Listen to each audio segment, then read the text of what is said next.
Je vais reprendre la parole.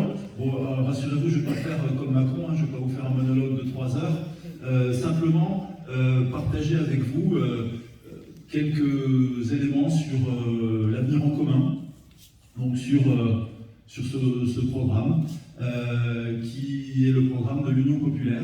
Et c'est en raison de ce programme de l'avenir en commun que j'ai rejoint l'Union populaire et que j'ai parrainé Jean-Luc Mélenchon en tant que maire pour l'élection présidentielle. Voilà, parce qu'effectivement, au-delà de la personne même de Jean-Luc Mélenchon, je pense que ce qui est important, c'est le programme qu'il porte. Et voilà, je vais essayer de vous donner les éléments qui, moi, m'ont convaincu et font que, modestement, en tant que militant, j'essaye de faire en sorte que ce programme, par l'intermédiaire du bulletin de vote Jean-Luc Mélenchon 10 avril, que ce programme arrive au pouvoir. Voilà. Alors pourquoi ce programme me paraît intéressant? En fait, depuis quelques décennies, depuis 30 ans, 40 ans, on vit sous un régime qui est le libéralisme, le capitalisme financier et la politique de l'offre. C'est-à-dire selon ce principe qui voudrait qu'il faudrait supprimer toutes les contraintes qui entravent les entreprises, les grandes entreprises, et leur permettre de faire un maximum de profit. On résume ça souvent par une phrase simple, comme on se crée les libéraux. On dit que, c'est ce qu'ils nous disent, que les profits d'aujourd'hui sont les investissements de demain et les emplois d'après-demain. Bon, maintenant on est après-demain, on y est là, après-demain, où sont les emplois? C'est la question qu'on peut se poser.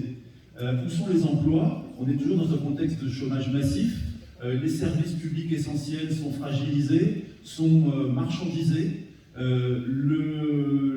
les hommes, les animaux, l'environnement sont surexploités. Et donc, on s'aperçoit qu'on ne peut plus continuer avec ce système qui produit des inégalités, de la souffrance, du malheur. Magali l'a rappelé concrètement, Christophe l'a rappelé aussi, Pierre en parlait, enfin tous, on a des témoignages qu'effectivement, ce système, le système dans lequel on est, on ne peut plus continuer comme ça, parce que les inégalités, on peut en parler, il y a plein de chiffres, on a 10 millions de pauvres, 6 millions d'inscrits à Pôle emploi, 300 000 sans-abri, 12 millions de personnes en précarité énergétique. Et puis de l'autre côté, par exemple, je vous dis, si vous voulez par exemple acheter une Bugatti, je sais pas, vous avez peut-être envie d'acheter une Bugatti, l'entrée de gamme c'est 2 millions d'euros. Il va falloir attendre 2024 pour pouvoir commander votre Bugatti parce que les plannings sont pleins. Voilà. Donc ce qui veut dire, voilà, Bugatti ne vous prendra pas de commande avant 2024 parce que leur carnet de commande est plein. Aujourd'hui, on nous dit qu'il faut qu'on s'adapte, il faut qu'on change, il faut qu'on n'est jamais assez productif, on n'est jamais assez, assez disruptif, comme dit Macron. Voilà. Non, il faut revenir aux besoins. Et les besoins, ils sont simples. Les besoins, c'est quoi? C'est vivre dignement. Avoir un salaire qui nous permette de vivre dignement. C'est avoir des services publics de qualité accessibles à tous. C'est avoir un environnement qui soit préservé. Voilà, c'est ça effectivement les besoins, et c'est ça que propose finalement l'avenir en commun, c'est de gouverner à partir des besoins, de remettre l'économie au service de nos besoins et au service de nos vies. Et comment? J'allais dire tout simplement en faisant ce qu'on appelle un choc de demande par rapport à la politique de l'offre dont on nous rebat les oreilles depuis 30 ans, c'est de faire un choc de demande qui soit fondé sur la consommation populaire et sur l'investissement dans la bifurcation écologique. Voilà, c'est ça qui forme quelque part la grande cohérence de l'avenir en commun, c'est de repartir de nos besoins et de faire en sorte de les satisfaire. Et alors que, effectivement, tous les autres candidats, on s'aperçoit, je discutais avec un camarade qui me disait, les autres candidats, ils font des promesses, et nous, on a un programme. Voilà. Et c'est ça qui est important, c'est d'avoir un programme qui a une cohérence globale. C'est pas simplement dire on va doubler le salaire des enseignants, on va supprimer la redevance audio, là récemment on l'a appris, on va dégeler le point d'indice de la fonction publique, comme ça. Des mesures qui sont opportunistes, qui sont voilà. Et il n'y a pas de cohérence. Alors que dans l'avenir en commun, c'est ça qui est important, c'est cette cohérence globale qui donne effectivement un espoir et un souffle. Parce que, et ça permet effectivement, et je vous invite à regarder cette vidéo, elle est un peu longue, mais ce programme, il est également chiffré. Et c'est ça qui est important, parce qu'on peut avoir des grandes envolées, des grands projets. Si derrière, on n'a pas la capacité de pouvoir le réaliser concrètement, moi en tant que maire, je sais, hein, on peut avoir des grandes envolées lyriques en disant on va faire ci, on va faire ça. Si en face on n'a pas les sous pour le faire, si on ne donne pas les moyens financiers de le faire, ben, ça restera lettre morte. Ben, l'avenir en commun, c'est ça, c'est cette capacité qu'on a aussi à chiffrer un projet pour le rendre cohérent et pouvoir assurer un équilibre financier sur le long terme. Et donc, je reviens à ce que je disais, je vous invite à regarder cette vidéo du chiffrage du programme. Si vous l'avez peut-être déjà fait, mais elle est très largement disponible sur Internet. Bon, ça dure 3 heures, bon, mais ça vaut le coup de la regarder parce que ça montre vraiment cette cohérence. Et c'est ça, moi, qui me séduit, parce qu'on s'aperçoit vraiment qu'on peut changer les choses. Concrètement, on a les moyens.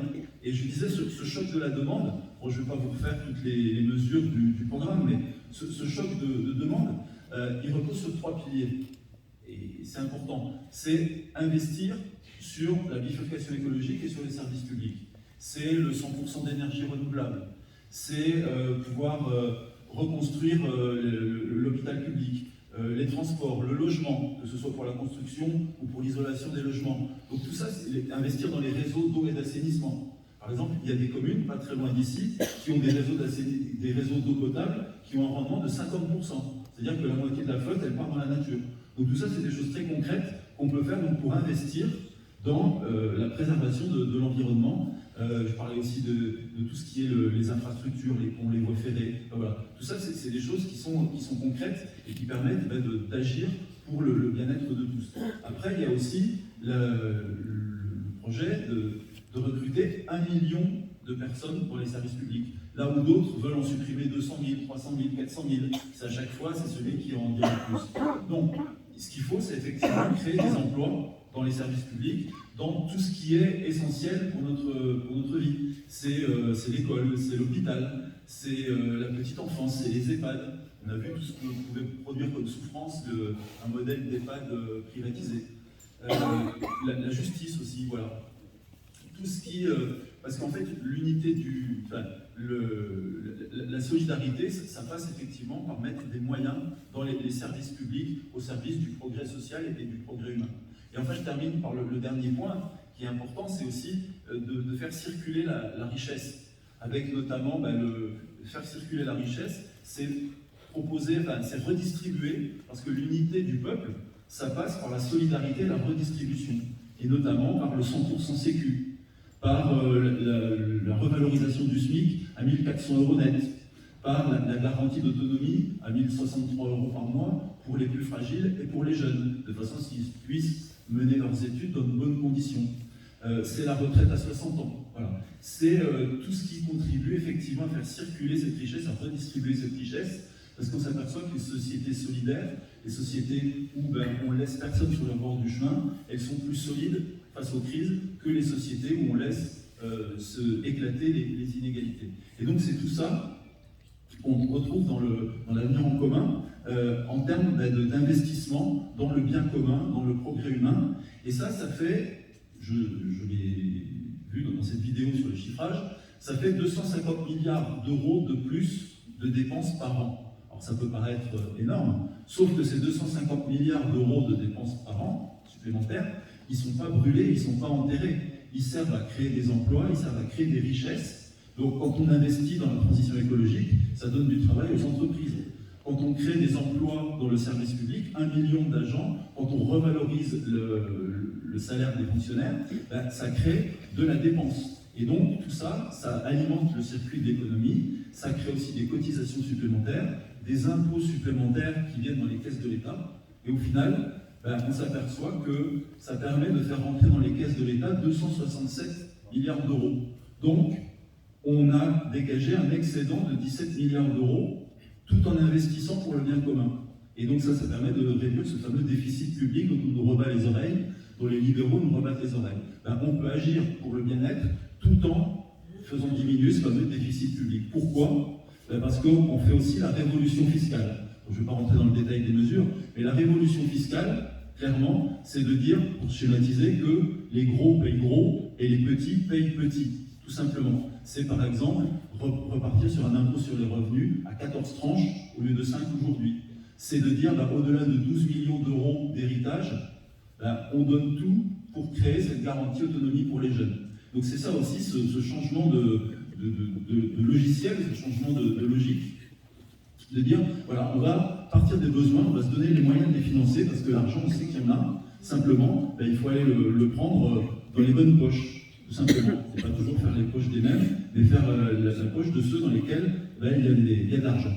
Donc voilà, c'est un petit peu toute cette logique, où en fait, voilà, on arrive quelque part à changer les choses, à changer cette logique où, dans le quinquennat Macron, ben, qu'est-ce qui s'est passé? On a augmenté les inégalités, on a enrichi les plus riches, on a affaibli les services publics, on a détruit notre tissu productif.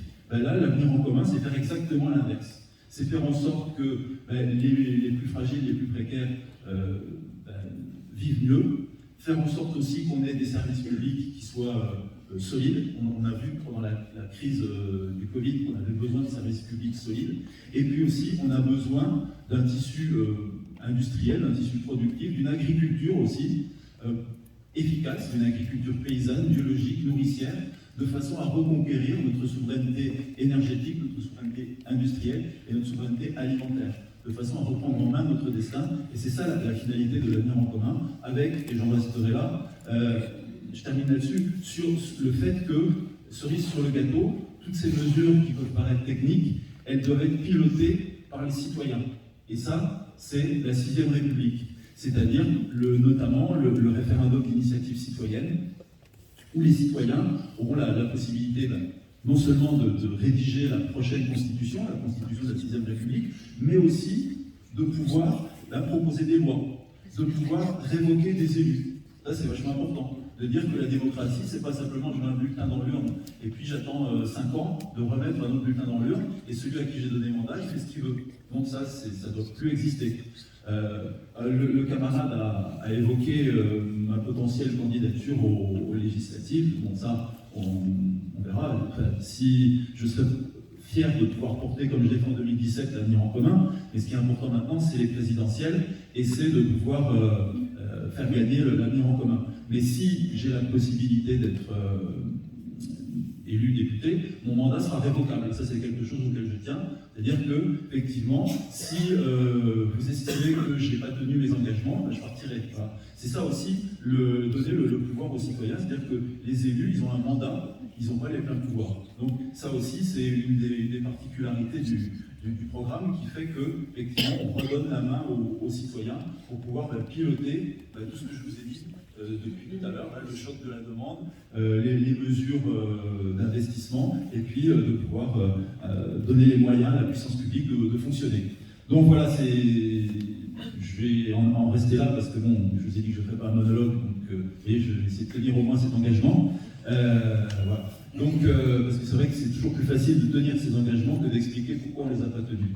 Ça, c'est une leçon du mandat de maire. Donc voilà, donc c'est pour ça que j'en termine là. Simplement, en conclusion, de dire que la politique, c'est rendre possible ce qui est nécessaire. Et je pense qu'avec l'avenir en commun porté par Jean-Luc Mélenchon, un autre monde est possible. Merci.